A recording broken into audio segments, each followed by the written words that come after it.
Terus lanjut untuk persiapan lubang tanam. Nah ini gambar proses pembuatan lubang tanam. Ini ukuran 60 kali 60 kali 60. Jadi tanaman itu idealnya lubang tanam minimal untuk tanaman buah 60-60. Kenapa di 60-60? Kalau 60 cm itu ketika dimasuki media tanam yang gembur, karena nanti kan lubang tanam itu dimasuki media tanam agar pergerakan akar lebih cepat. Sekarang pasti beda kalau Bapak itu menanam tanaman pohon, lubang tanamnya hanya satu kacung saja. Kacung, dua kacung kan ada. Itu jelas pertumbuhannya beda. Orang lilir caranya. Nah di sini pun untuk penggalian tanah itu dibagi menjadi dua tanah bagian atas nanti dibuang ke samping kanan, yang bagian bawah 30 cm bawah itu dibuang ke samping kiri. Ini untuk membedakan tanah bagian atas dan tanah bagian bawah. Karena nanti yang akan dibagi itu tanah bagian atas untuk campuran media tanam. Untuk media tanam itu nanti setelah lokasi itu matang, cukup padat tadi itu matang udah dipanen, itu dicampur dengan tanah di bagian atas. Tanahnya sekitar 60% ini. Nanti pupuk padatnya 20%. Terus kalau ada arang sekam, Bapak itu tahu arang sekam?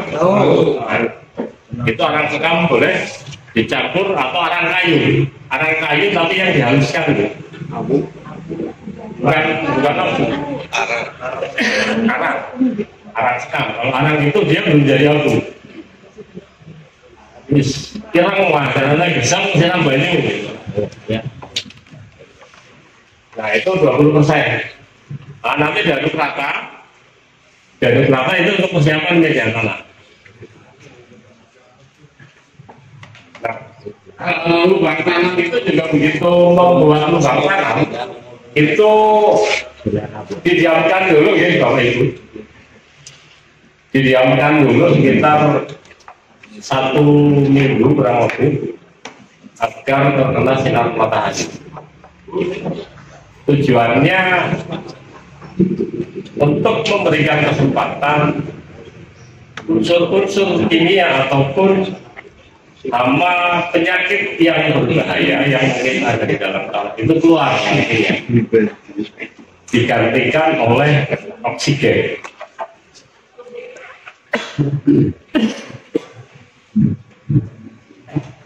Kalau lubang tanam sudah didiamkan selama kurang lebih 1 minggu, nanti media tanam yang tadi sudah dicampur itu baru dimasukkan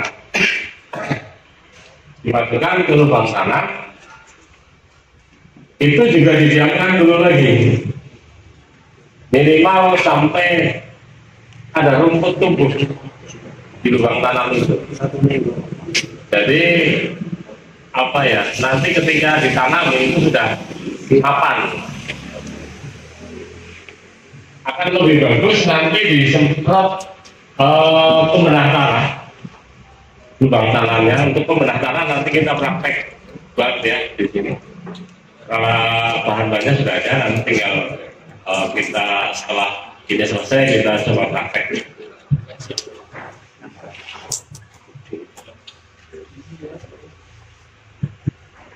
Terus selanjutnya untuk penanaman itu waktu yang paling tepat adalah sore hari ya. Sore. Kalau sore hari itu nanti biar tidak langsung terkena sinar matahari. Biasanya kalau tanaman bibit dia lama atau habis dikarantina langsung kena sinar matahari begitu ya. Sore. kayu biasanya. Terus memeriksa kondisi lubang tanah. Artinya di situ perlu diperiksa, siapa tahu nanti ada uret atau ada kayu yang masuk ke situ atau ada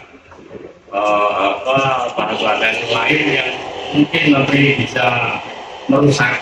Itu nanti dibuang. Yang ketiga membuka polybag. Nah, cara membuka polybag juga jangan langsung disobek. Karena ketika langsung disobek, biasanya tanah itu hancur, mabyur gitu ya. Nah, kalau tanah ini hancur, akar tidak ada yang nempel di akar, bisa ditanam itu tidak bakal tumbuh, ya, mati gitu. Nah, ini sayang.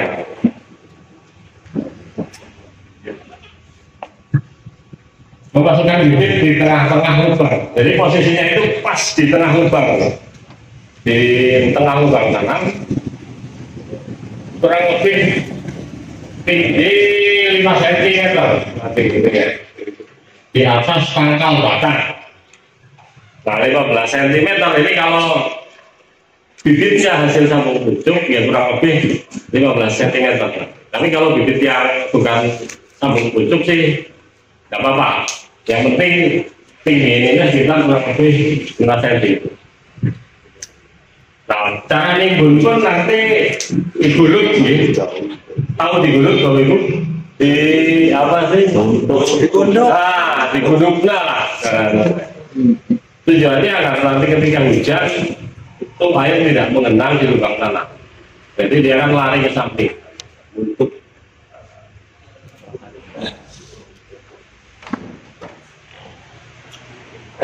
nah ini cara untuk menanam ya. Itu pertama ada polybag, disobek dulu menggunakan akar atau pisau yang agak tajam. Gambar 1, gambar 2 nanti lubang tanamnya 2. Gambar 3 laku di dalam. Gambar 4 dikasih acil ya. Biar nanti kalau ada angin agak kencang itu tidak goyang.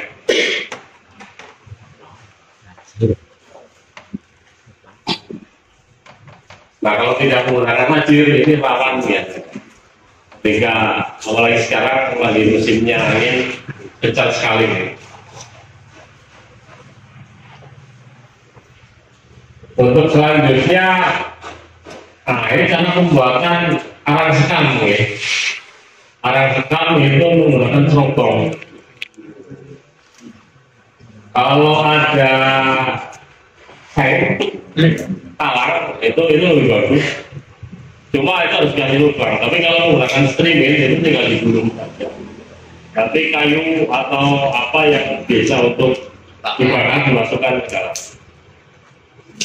Cuma ini kalau untuk pembuatan banyak, serobongnya butuh banyak.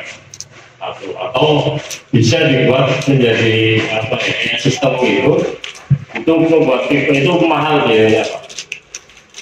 Mending menggunakan yang sederhana manual dan itu mudah digunakan, murah harganya. Pak Gun, itu sepamnya umpamanya diganti sama arang yang sudah busuk, jadi nggak? Arang yang apa itu sekamnya diganti sama apa itu? Kalau arang itu lebih bagus yang dibakar Pak. Kenapa? Maksudnya ini apa sekamnya? Kalau yang ini kan dibakar, kan ada yang udah busuk biasanya, nggak usah dibakar gitu gimana? Itu lebih bagus dibakar. Lebih bagus dibakar. Iya, karena kalau tidak dibakar biasanya rawan untuk tumbuhnya uret. Suhunya itu ideal untuk tumbuh uret. Uret tahu bahwa itu? Tahu. Nah, itu kalau sudah ada uret satu, pasti temannya banyak biasanya. Kalau temannya banyak, nanti akarnya habis. Tanamannya pasti layu.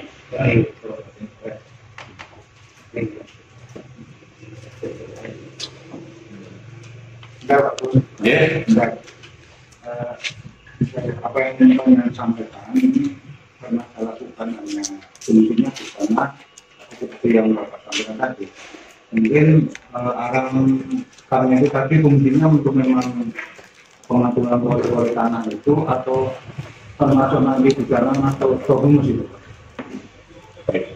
Pak, itu Pak Thomas dari Karangmusung. Air Timur. Iya ya. Anak itu kan karbon aktif. Karbon aktif ini sebagai rumah mikroba. Rumah mikroba yang menguntungkan tanaman. Nah, makanya